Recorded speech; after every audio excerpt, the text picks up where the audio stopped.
Federal Drive is presented by GEHA, Government Employees Health Association, proudly providing health and dental benefits to federal employees and their families. Visit GEHA.com. And now, the Federal Drive with Terry Gerton, sponsored by GEHA.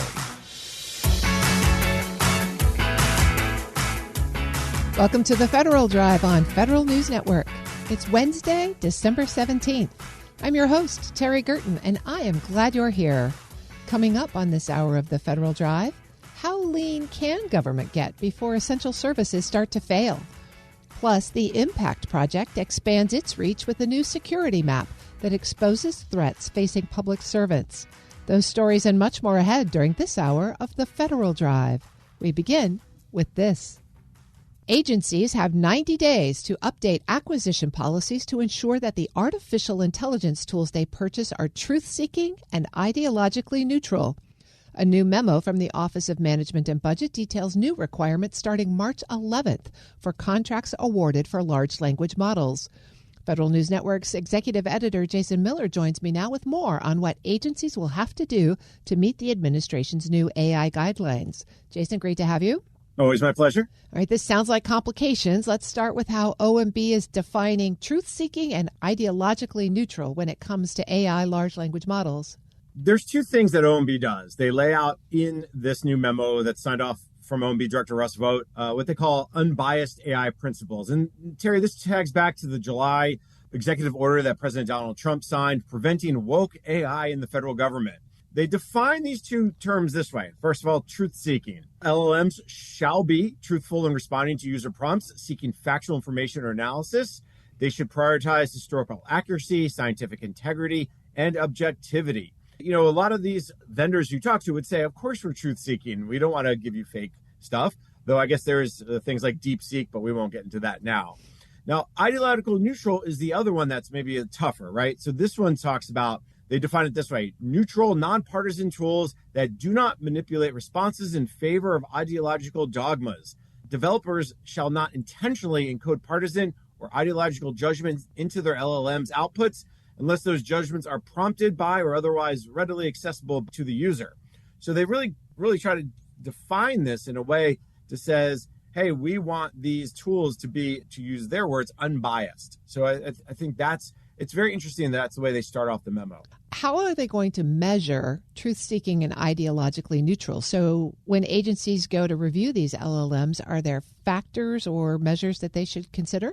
They are. And I think the memo, I think this is probably the better part of the memo, right? Instead of just telling agencies to do this and meet these rules, they actually went through and said, okay, here's some contractual requirements that we want you agencies to add to new contracts and also to update existing contracts for AI models. Now, what's interesting about this, and we'll get to what those factors are, is there's been a big push over the last 10, 11 months, and even if you go further back, last few years, to bring in these AI tools, specifically large language models.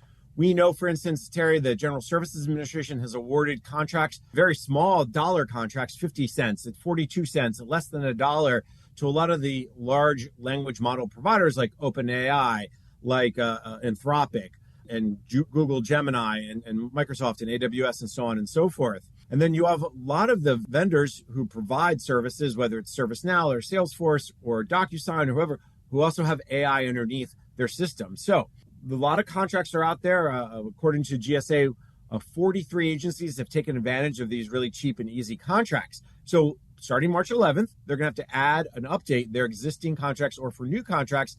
And they're going to have to look at several things. So, for instance, for contractual requirements, they're going to have to say, okay, here's the minimum threshold for large language model transparency. And OMB lays these out: acceptable use policy. They also want to know, okay, how has the LLM developer included essential information about their model, their system, and or the data as it relates to their product offering. This could be summaries of training processes, identified risks and mitigations, model evaluation scores on LLM benchmarks. They talk about other things like mechanisms for end user feedback and end user resources as tutorials and developers. Then they go one step further. They say, okay, we also want you to talk about and think about enhanced LLM transparency and how you're going to measure that against what LLM providers are giving you. And that talks about things like, pre-training, post-training activities, actions that would impact factually or grounding of LLM outputs. They also talk about things like type of outputs that are restricted by content moderation or safety filters. So they are really going into deep detail. And I think that's why a lot of people are saying, hey, you can argue or debate or truth-seeking and ideological neutral, but a lot of what they're asking for is really smart in the way of ensuring that your LLMs, AI tools you're buying, meet certain goals that you're trying to achieve. Well, there's two parties that are going to have to put this into practice. One is the agency contracting shops. One are the vendors themselves. What reaction are you hearing out there to the memo from either side? I spoke with Jose Arrieta. He's the founder and CEO of Imagineer, an AI firm, but he's also a former federal acquisition and technology executive. And he really called this memo, he lauded it, said, listen, this makes it operational. This is coming really at an important point in time. He said, listen, this is not about banning models. It's requiring truth and providence as well as accountability at the contract level. Now, Arrieta, who was a CIO for the Department of Health and Human Services, as well as the director of IT schedule at GSA during his more than 15-year career in government, also offered some insights around, for instance, AI is becoming very much like critical infrastructure, and it requires structure that you reward disciplined AI platforms and you enable enforceable governance at the agency level. Now, as with anything, Terry, we know the devil's in the details, right? Anything that you do, you implement, that could create some risks. But he called this memo pretty refreshing. And really, if you said it gives procurement officials in government and technology professionals in government really some guardrails as they go to buy AI tools. Are there some parts of this that are going to need additional clarification before it can really be implemented? As with any memo, there's so many things that, okay, well, how do we move forward with it? What are some of those other questions that need to be answered? And I think, Jose Arrieta said there's things that stand out to him as both an acquisition professional. He goes, I'm going to put on my acquisition hat. And he says, what new templates will OMB/GSA, OFPP put out there? How can agencies understand what to do if they find bias in that model?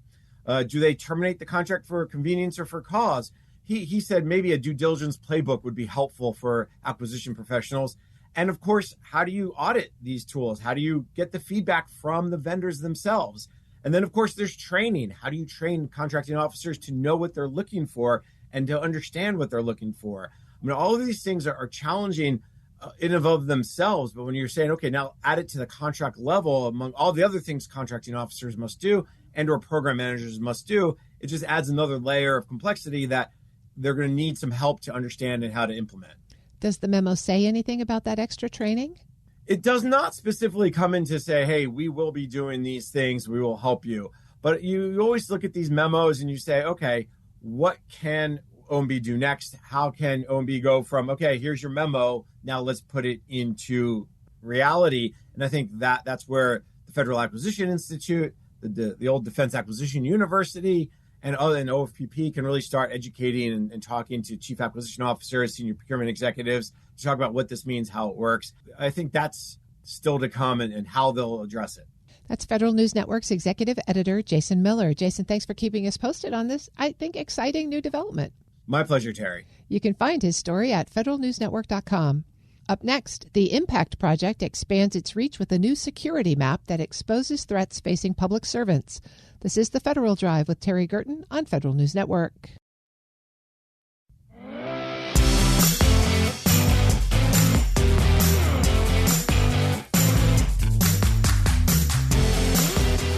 Welcome back to the Federal Drive with Terry Gerton on Federal News Network. 6 months after launch, the Impact Project has grown in scope and added a security map that reveals patterns and threats against public servants.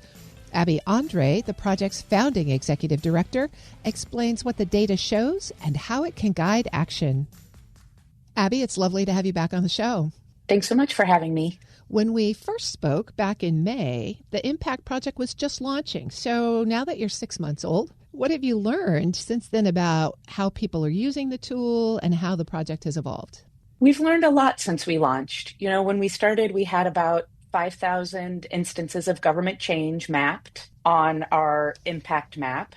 And now we have over 250,000 individual instances of change. not just to cross sectors, which is where we started, looking at the whole country and the whole host of changes we were seeing, but we've done some really deep dives into impacts in public health, AmeriCorps, office and budget, and most recently, the security map. And we've been seeing a lot of journalists use the map, but increasingly we are talking to those who are really focused on the future, who really want to start thinking about how to respond to cuts and changes in federal policy in a way that can help restore services and start thinking about some creative ways to approach public service and government if the federal government is going to step back. So who now is going to step in? So tell us about some of the trends that you're seeing now that you have so many data points. I think the scope of impact is still the biggest one that we really hope folks looking at our maps will understand. Federal dollars are inherent to service delivery in every county across the country. Federal workers and public service live in every state and almost every county. And so these impacts have been felt everywhere. And when you talked about public health and AmeriCorps, are there other projects or programs where you've seen specific impact? So I've been struck by impacts in food in particular. So very early on, we saw a couple of COVID era food programs cut. Local Food for Schools was one of them. And a lot of these gave farmers somewhere to send their fresh produce, and folks in need of food, either kids or folks who were strapped in their budget, ways to access that really fresh, healthy food. And we have seen kind of echoes of that throughout the year, stories about food banks being in short supply and pantries not being able to provide what they needed. And then the uncertainty that we had around SNAP benefits during the shutdown really heightened people's insecurity and concern about where they might be getting their next meal from. And now that we're coming into the holiday season, any of those indicators flashing red for you? Well, I remain extremely concerned about food access, particularly among our most vulnerable families. I also remain concerned about people's access to heating and cooling as we get into the colder months. While LIHEAP, the Low Income Energy Assistance Program, has not yet been fully cut, many of the staff have been lost, and we've seen reports of interruption of services. And so I just continue to be really aware of the cumulative impact of cuts across sectors on families who rely on more than one type of government service, whether it's food and healthcare or food and energy and healthcare, right? If you see small cuts across those areas, it can have an outsized impact for those of us who are living paycheck to paycheck. I'm speaking with Abby Andre. She's the founding executive director of the Impact Project. Abby, one of the newest features on the map is the security map. It's a big new addition. Tell us about what prompted you to create it and how it fills a gap in understanding the kinds of threats that public servants are facing. Yeah. So I launched this map in partnership with the Public Service Alliance, which is led by Isa Ulloa. She's a former Fed. She worked at DHS. And she and I share a real value of public servants. Humanizing public servants was one of the original goals of the Impact Project. And her work at Public Service Alliance offers more affordable resources in security and privacy to make it safer for public servants to serve. And she and I came together and started talking last May about the threat landscape facing public servants, in addition to the other burdens that they're experiencing with the ecosystem of change. And we really agree that public service is patriotism and core to our country and our values. And so we wanted to build a tool that would help the American people understand who public servants are and why we should value them. And as you look at the security threats, are there any trends that you see or things that surprise you? Yeah, so this map is a little different than the Impact Project's other maps in that we looked at 10 years worth of stories. So we went back to try to get a sense for whether or not threats were increasing. So we importantly partnered with a couple of experts in the field, the Bridging Divides Initiative out of Princeton, Insight out of the University of Nebraska at Omaha, and their data all shows an uptick of threats over time using methodologies that are slightly different from our own. So we wanted to dig in and see if we saw something similar, and we did. So over time, we've observed an increase in threats overall across red and blue states, but also a real increase in threats at the local level. I think many of us a decade ago, if you were asked about who got threatened for their work for the government, you would think about judges and elected officials, right?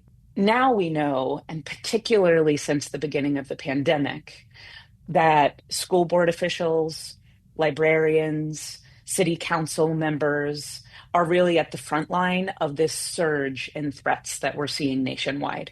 The map draws on pretty sensitive data, court records, partner data sets. How do you ensure that this is accurate but also transparent when you're compiling such sensitive information? That's a really important question. So we have to balance the desire to make the tool accessible and a source of education with our overarching need to keep public servants safe. So from our end, we only use publicly available records. So if something is in a newspaper article, we're willing to map it. But we do a couple of things to try and protect the identity of the people that we're talking about, even if the identity was in the newspaper article. So we scrub for names. We never include the name of a threatened person or a perpetrator for that matter. And we also don't geocode to a person's address or place of work. Instead, we geocode, which means how do we put the dot on the map? We put it in the zip code or the county so that you can still get a sense for the geographic spread of the threats, but the data set couldn't be used to find people. Those threats to local public servants could have a real chilling effect on the future of public service writ large. We all rely on librarians and police officers and, school board officials to make our communities function. Are you seeing that kind of impact as you look at those trends? We absolutely are. And it's one of the reasons we made the map. We're seeing that threatened people resign. We're speaking anecdotally to folks who are opting not to run for office, who feel called to serve but don't feel safe. And oftentimes these threats not only impact public servants, but their family members, their children. There was a story out of Minnesota that I found particularly moving about an individual who'd spent 4 separate rounds as a public school board official and resigned in the middle of his 5th tenure because the threats against himself and his office mates had become so severe. So we not only lose that person in his last term, but his institutional knowledge, right? So we worry a lot that the chilling effect at the local level in particular will drive people away from service. And PSA is one answer to that. But we hope overall that this map is a real call for more research, more common sense solutions, and a return to seeing public servants as what they are, and that's someone that really sacrifices for the good of the community and should be valued that way. Abby, thank you so much for pulling all of this together. You mentioned a couple of actions there that you hope, or mindset shifts that you hope people engage in as they see this data. Are there policy actions or other sorts of specific steps you'd like to see communities and governments take? Yeah, so we will be launching a new map in addition to this that is a little bit more forward-looking in the spring. And we're already thinking about the laws, whether it's privacy laws, criminal laws, or laws specifically tailored to things like doxing or swatting when someone's information is published online, a false call goes into the police, and somebody shows up at a public servant's house, right? We have not done a good job holistically across the board of taking steps to protect public servants in a tailored way.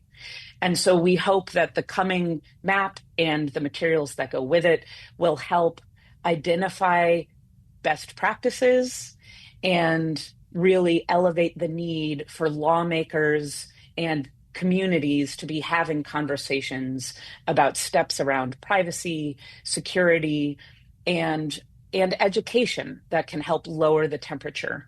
I've been speaking with Abby Andre. She's the founding executive director of the Impact Project. Abby, thanks so much for this update and for what you're continuing to do. Thanks for having me, Terry. We'll post this interview at federalnewsnetwork.com/Federal Drive. Subscribe to the Federal Drive wherever you get your podcasts. Still to come, GAO says the Coast Guard's biggest shipbuilding program faces major design and cost risks. But first, how lean can government get before essential services start to fail? You're listening to the Federal Drive with Terry Gerton on Federal News Network.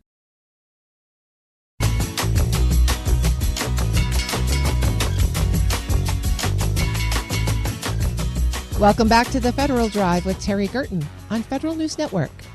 Holiday travel and tax season remind us how much we rely on federal workers. Elaine Kmark of Brookings is here to explain what happens when staffing cuts push government past its breaking point and why the drive for efficiency can create systemic risk. Elaine, it's lovely to see you. Thanks for having me. You have written a paper that asks a very provocative question. How many people can the federal government lose before it crashes? What'd you find? Well, we found that in the midst of all the Doge chaos, right, people were figuring out that, wait a minute, they were making some mistakes. Some of these mistakes were absolutely clear from the get-go and were reversed in 36 to 48 hours, okay? The one that I think everybody has heard about is when they fired a couple hundred nuclear safety engineers, and these are the people who watch over our nuclear stockpiles, and not only for readiness, but to make sure there's no accidents. The stockpiles are pretty old, as people in that area will tell you. And so, the danger of something leaking, something going wrong is real, and you need people watching this all the time. And you can't just immediately turn around and go to the help wanted ads and find a nuclear safety engineer. They just, they just aren't a dime a dozen on the streets. So that created a huge outcry, and it was about 36 hours before they were rehired. And of course, the thing that happened there was that they had cut off all of their emails and contacts, so they had to really scramble to rehire these people. Now, that's a very dramatic example, but there's other ones where we are waiting to see what these cuts have done.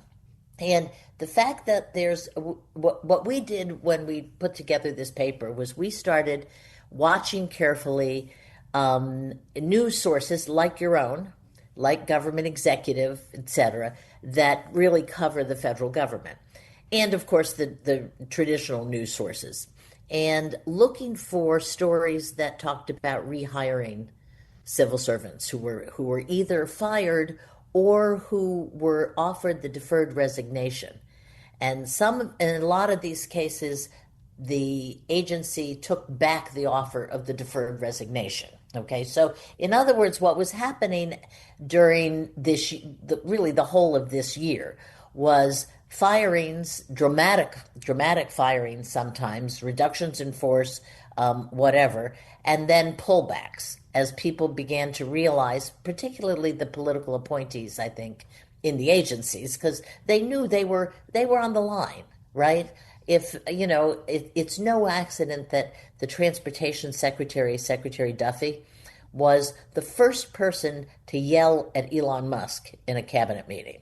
Why? Because he knows that what they were doing to the FAA and to the air traffic controllers was going to result in trouble. There's going to be an accident. And of course, who would be the face of that trouble? It would be the Secretary of Transportation and of course ultimately the president.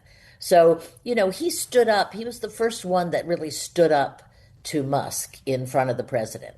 And I think increasingly that's been happening in less dramatic ways. But people have been saying, wait a minute, you just cut too much.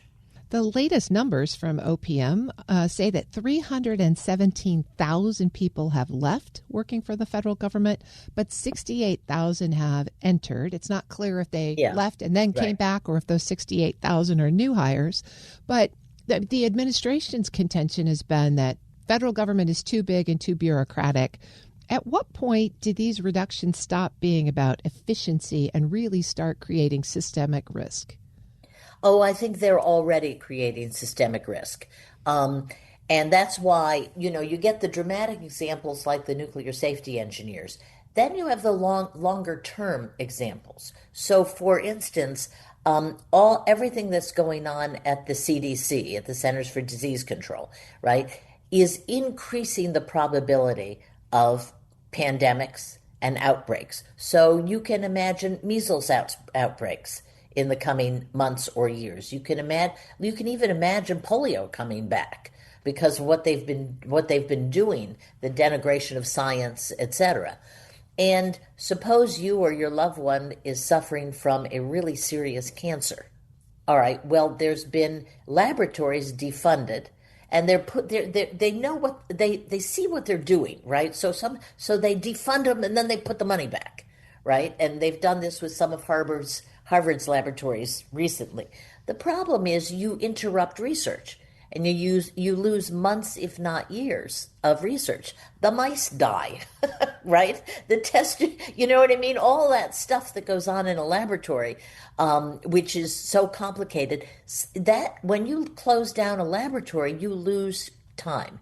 And if you're somebody who is got a terrible cancer and is looking for a breakthrough cure, every minute counts. I'm speaking with Elaine Kmark. She's director of the Center for Effective Public Management at the Brookings Institution. Elaine, another one of the administration's assertions is that AI can replace these folks, or automation will replace them, or we can contract it out. Can they? Are there some of these functions that just really require a human in a government chair to do the work? Most of them, frankly, require a human in a government chair.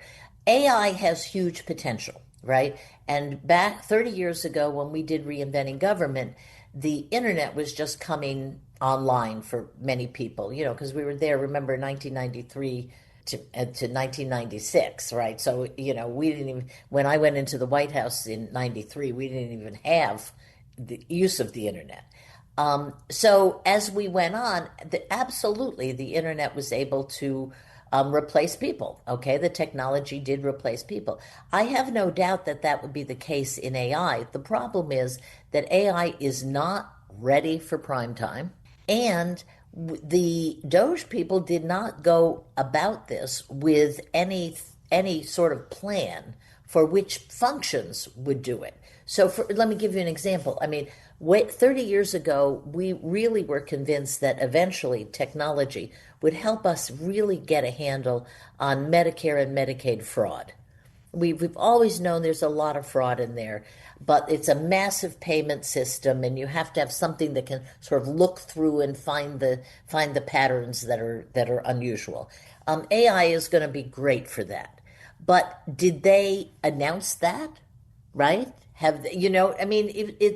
chaotic way makes everybody suspicious that they just cut without a plan. And eventually, maybe in the next couple of years, they'll get a plan to use AI in this piece. But let's face it, you can't use AI every place. Elaine, you have seen administrations come and go. You mentioned Reinventing Government back in the 90s. But if this administration sees the reduction in the federal workforce as a political win, at what point might they face the risk of having unintentionally weakened government capacity to deliver services? When do the people that government is supposed to serve figure this out, and what happens when they do? Well, let me tell you something. They've already figured it out. Okay, so polling on Doge is very unpopular with the public. Most of the public thinks, in the polls we have so far this year, they're all the same, which was by about a 10-point margin. People think the government has gone too far. They think the cuts have gone too far. Now, when they will really feel it is when, and they are, if you're a senior, you're feeling it right now, or God forbid you're turning 67 years old this year, and you're trying to sign up for your Social Security benefits. You have 3-hour wait times on the telephone. You have offices closing, even though Social Security keeps denying that they're closing offices, and then GSA puts on their site that they're doing, reductions in office space. I mean, so you've got two different agencies saying two different things. People are already feeling it on the service end. We had a little bit of a show of this in Texas with those terrible floods at the 4th of July, when you not only had NOAA asleep at the switch, but you had FEMA asleep at the switch. And that now, fortunately for the people involved, the state of Texas is a big state, a wealthy state with pretty good emergency response capacity. But what if they had been completely overwhelmed and needed outside help? So there's a lot of ways that this is going to go wrong. And I think the public is already understanding that the cuts have gone too far. What will you be looking for come January, when everybody's sort of back after all of the holidays and before maybe another shutdown? What will you be looking for? What do you expect in terms of policy or action? It's hard to say. I think I will be looking for more rehires, what we called in our paper rehires, more places where the cabinet secretary goes to OMB or an undersecretary and says, look, we're in danger of this falling apart unless you have rehires. I think we're going to have that. The bill that ended the shutdown, as you know, prohibits any more layoffs until the end of January. So we're obviously not going to have any more layoffs. But as I say in the paper I did on this for Brookings, the real effect of this was to cause people to leave. Either they took the deferred resignation, or they retired when they were sort of just thinking about it, or they took an early retirement offer, or they took an old-fashioned buyout. And that, I think, is the most serious consequence, because think about it. Who leaves their job? Well, either somebody who's got a retirement set up and says, okay, I was going to do it next year, I'm going to do it this year because this place is crazy, or somebody who knows they can get another job quickly, which means that some of our most talented people, probably younger people, left because they said this is a crazy place to work.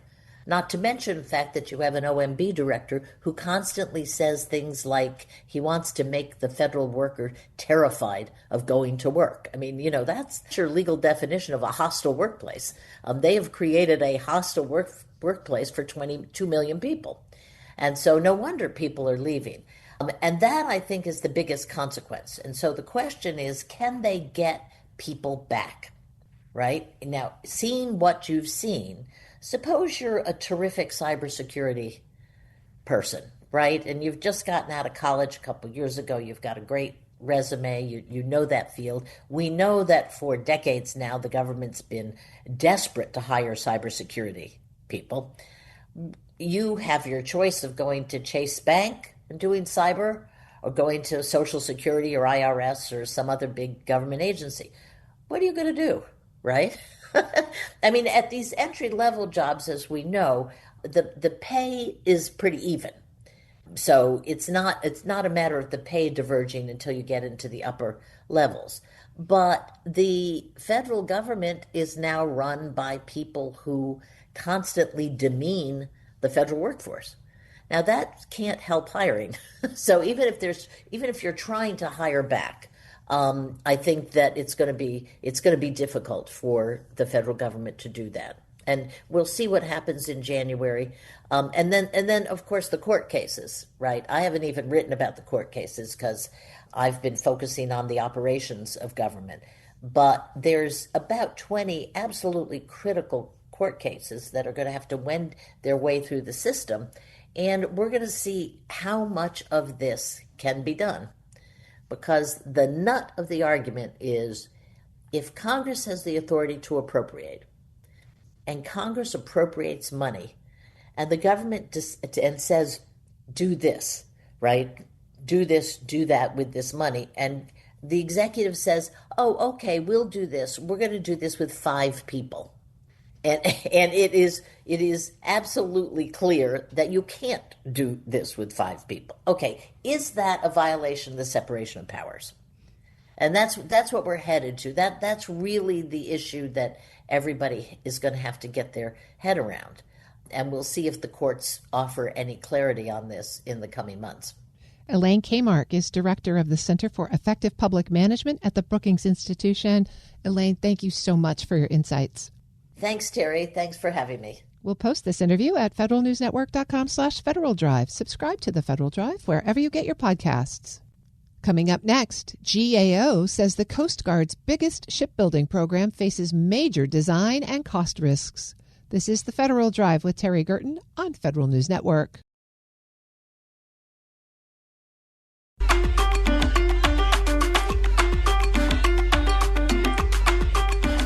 Welcome back to the Federal Drive with Terry Gerton on Federal News Network. The Coast Guard urgently needs 25 offshore patrol cutters to replace aging ships, but GAO found serious challenges, from unstable designs to unclear cost baselines that put the $17 billion program at risk. Shelby Oakley, Director of Contracting and National Security Acquisitions at GAO, is here to break down those risks and what needs to change before Stage 3 ship construction begins. Ms. Oakley, it's great to have you. Thanks for having me. I appreciate it, Terry. GAO has put out a new report looking at the Coast Guard's offshore patrol cutters program. In fact, they got an additional $4 billion for this program in the One Big Beautiful Bill Act from last summer. Let me ask you to start by telling us, what is this program? What are these ships, and why is it such a high priority for the Coast Guard right now? Well, yeah, these ships are a very high priority for the Coast Guard because they're a workhorse. They're intended to do a variety of missions like search and rescue and migrant interdiction, drug missions as well, too. And so you might imagine that makes up a significant chunk of the Coast Guard's mission areas. And they're intended to replace a class of ships called the medium endurance cutters. And those medium endurance cutters are really old, and they're having a lot of challenges. They had a design life of 30 years, and they're all well past that 30-year design life. So the gap between those medium endurance cutters and the offshore patrol cutters is getting bigger. So what prompted you to look at the program now? Is it just the size of it or the duration? Yeah, so, given that it is one of the Coast Guard's highest priority programs, between it and the Polar Security Cutter, makes up a significant chunk of the Coast Guard's acquisition budget. And so we really try and focus our reviews on the highest priority acquisitions within the Coast Guard, and this is certainly qualifies for it. But this isn't the first time we've looked at this program. This is our third review of the offshore patrol cutter over the past 10 years. And we also assess it every year in our DHS assessment of major programs. And so we've had our finger on the pulse of this program for a while and have consistently been watching progress and challenges that it has experienced. And so this was a good time to take another look at the program because of where they are at in terms of construction and progress in that regard. So was it third time the charm? Are they making progress, or did you find some still serious systemic problems? So the contract is, the program is divided into various stages. And that occurred because the original program was awarded to Eastern Shipbuilding Group. They experienced a devastating hurricane in 2018 that basically trashed all of their facilities and really affected their ability to make progress on this program. And so at that point, the Coast Guard divided the program into stages. So Eastern Shipbuilding Group kept the first 4 ships. That's stage 1. Austal was then awarded the next 10 ships. That's stage 2. And then there's stage 3, which is yet to be awarded. That gets you to the 25 ships. So Eastern Shipbuilding Group has remained extremely challenged in constructing the first 4 ships. And in the spring, the Coast Guard decided that they were going to basically cut bait on ships 3 and 4 from Eastern Shipbuilding Group. So they terminated those for default. More recently, and basically the week we were issuing our report, Eastern Shipbuilding Group announced that it would no longer work on ships 1 and 2. And so those first 4 ships are now sitting there at Eastern Shipbuilding Group in various stages of completion, anywhere from 6% to 75%, with big question marks around what's going to happen with them going forward. I'm speaking with Shelby Oakley. She's a director in GAO's Contracting and National Security Acquisitions team. Shelby, that seems like a big sunk cost to just walk away from. What did your findings tell you about how Coast Guard has managed the design of these ships and the cost of these ships? Yeah, we have pointed out for years and reiterated again in this report about a number of decisions that the Coast Guard made that led to some of these outcomes. One of the biggest things that we have pointed to is that, Eastern Shipbuilding and now Austal have been authorized to begin construction on these ships before the design of them is even complete. So imagine that for your listeners, right? Let's just say you're building a house and you're designing this house and you're trying to lay out where everything in the house is going to go, the plumbing and the bathrooms and the kitchen and everything. And the builder comes to you and says, you know what? We don't need to know any of that stuff. We're just going to start building. It always comes back to bite you. And that's what happened with Eastern Shipbuilding Group.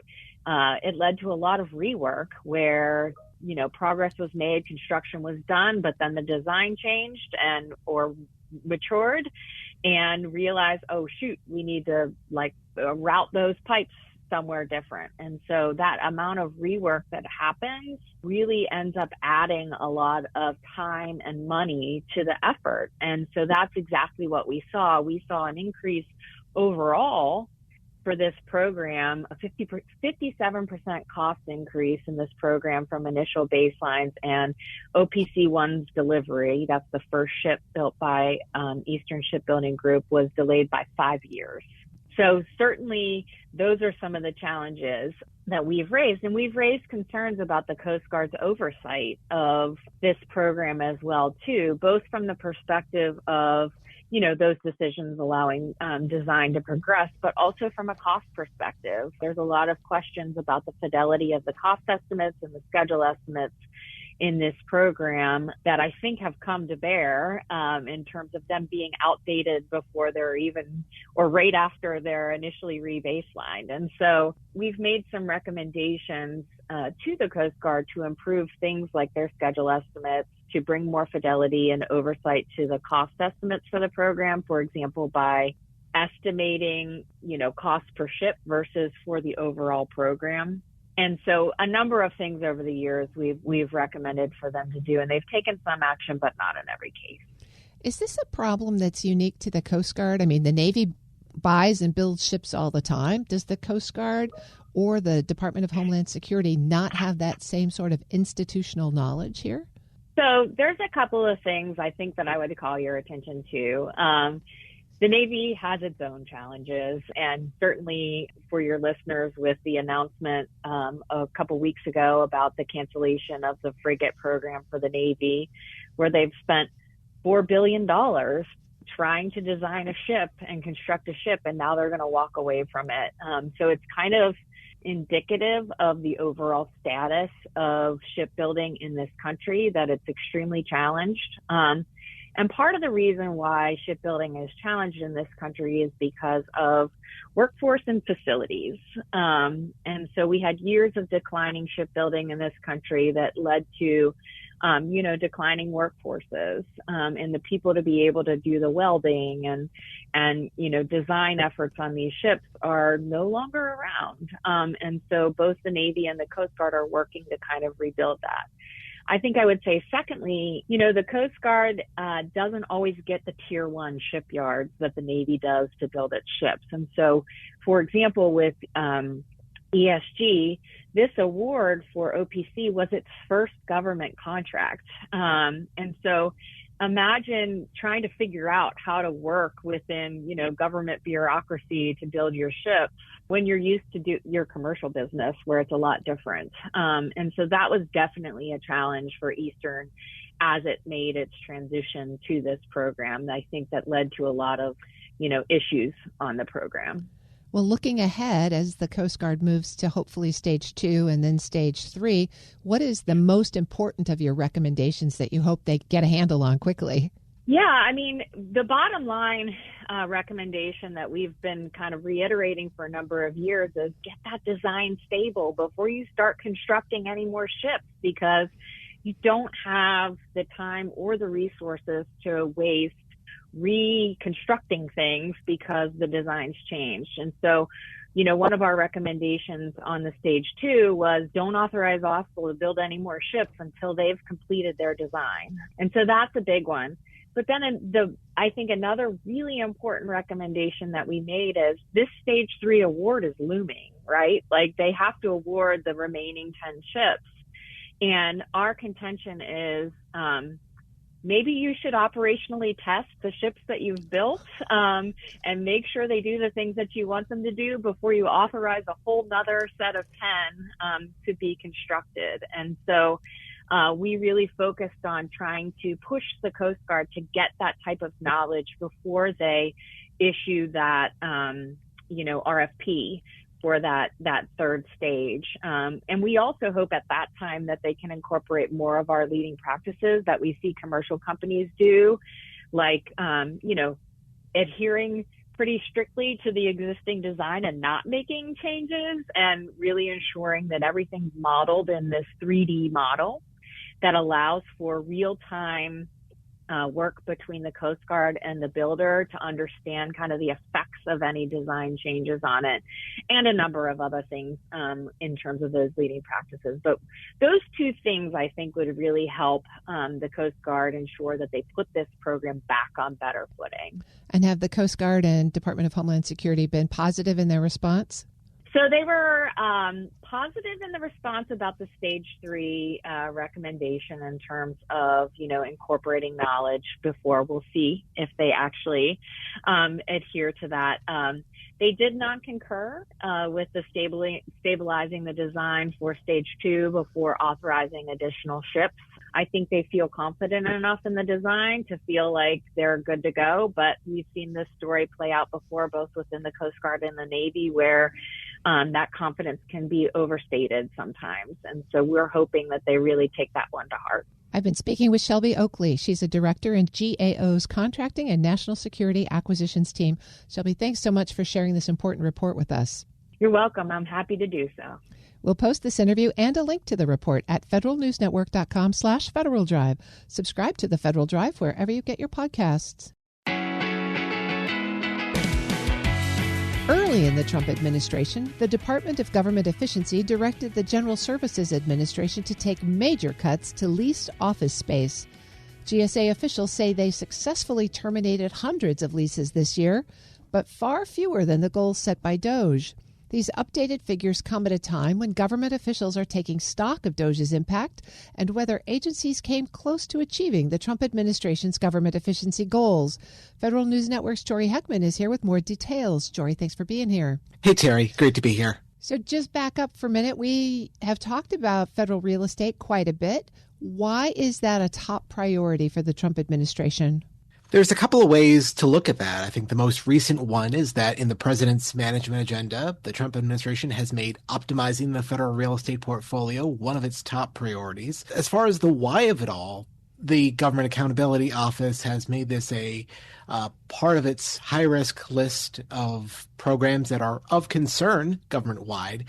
This is because there is a growing backlog of maintenance repair requests that the General Services Administration is unable to keep up with. It's a multi-billion-dollar backlog, and it's only growing. So it's at a time when more and more federal employees are being asked to work in the office full time. They are acutely aware of some of those deficiencies, and they are none too happy about it. So how close is GSA saying they actually got to DOGE's goals to downsize leases. Right. So early this year, DOGE urged the General Services Administration to be really aggressive with these lease terminations. We were talking somewhere in the neighborhood of 900 plus lease terminations that GSA at one point was embarking on. And pretty soon after, there was a realization that GSA sent too many of these out. By March, it was rescinding hundreds of those lease terminations because tenant agencies were not aware that they were being kicked out of the space. They weren't aware it was going to impact public-facing services. So there was immediately a walk back, but now we have a little bit of a understanding to what the final numbers look like here. At this point in the year, it looks like the General Services Administration successfully canceled 260 lease terminations, saving about $112 million in annual costs. But that's the numerator. And if you look at the denominator, that's roughly about 30% of the lease terminations that DOGE inspired GSA to carry out in the entirety of this year. So it's a small fraction overall of what the goals were, but there were successfully some terminations, and there's more to go as far as shrinking the federal property portfolio. We heard from Andrew Heller recently at a congressional hearing. He's GSA's acting Public Building Service Commissioner. He told members of the House Transportation and Infrastructure Committee that the agency disposed of 90 owned properties in fiscal 2025, eliminating about 3 million square feet of office space from the government's portfolio. And there are another 45 properties added to GSA's list for accelerated disposal, but GSA hasn't updated that list since May. Jory, just clarify for us the kind of buildings that are leased versus the kind of buildings that are owned. Yeah, so typically when you think of owned buildings, you think of some of the statue-esque properties within D.C., the Treasury Building headquarters, the headquarters of a lot of agencies. Those are owned buildings. The idea being that these are buildings that they're going to be around for a long time, and that there's no plans to move people around and move them into different space, or typically buildings where there's a good understanding that there's a set number of employees that will be working in that space for the foreseeable future. Leased office spaces, a little more fluid. These are spaces that the government accountability, that the General Services Administration signs every couple of years. Every couple of years, those leases are up for renewal or for termination. And so it is a shorter term solution. But of course, rates can go up as time goes on. Those leases can be more costly. And there was a time back in previous administrations where the focus of right-sizing the federal portfolio overall focused on canceling leases because it was the easiest thing to shrink in the short term. And so as GSA has updated their reports on how far they've progressed in this task, have you heard anything from Capitol Hill? Are lawmakers interested in these numbers? They are. So lawmakers on a bipartisan basis, members of this public buildings subcommittee of the House Transportation and Infrastructure Committee, they did give credit where credit's due. They commended GSA for being able to reduce this amount of office space in a relatively short period of time. This is a long-standing issue that goes across multiple administrations. However, some of the Democratic lawmakers pointed out that this is very little to show for some of the chaos around DOGE more broadly. DOGE, in addition to cutting federal real estate, also was adamant on cutting the federal workforce. And some said that that happened at GSA more quickly than the ability to shrink the federal buildings portfolio. GSA overall saw nearly half of its employees leave or get reductions in force this year. And, at the cuts at PBS more specifically were such that GSA did ask hundreds of those employees to come back after they received RIF notices, understanding that they cut too deeply.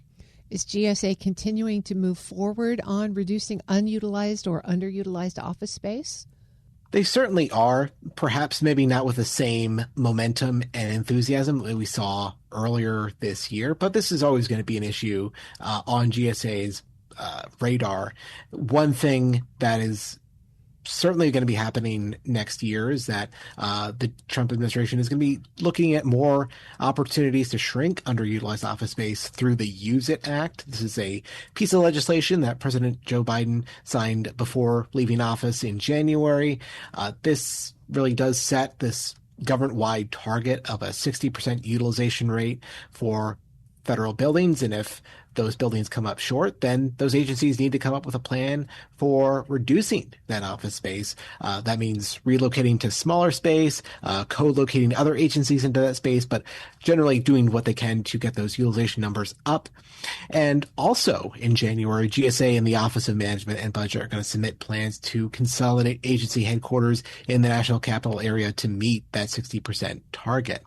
And it's worth pointing out that the Trump administration has already used that 60% benchmark as a justification for moving the Department of Housing and Urban Development out of its headquarters and moving them into what used to be the headquarters for the National Science Foundation in Alexandria. So there will continue to be some moves we can expect in the foreseeable future. What does that mean the state of the federal building portfolio looks like today? Despite all of these lease cancellations, the push to do that, GSA is more broadly trying to shift more of its portfolio away from owned buildings and into leased office space because the maintenance backlog for GSA owned buildings is growing considerably.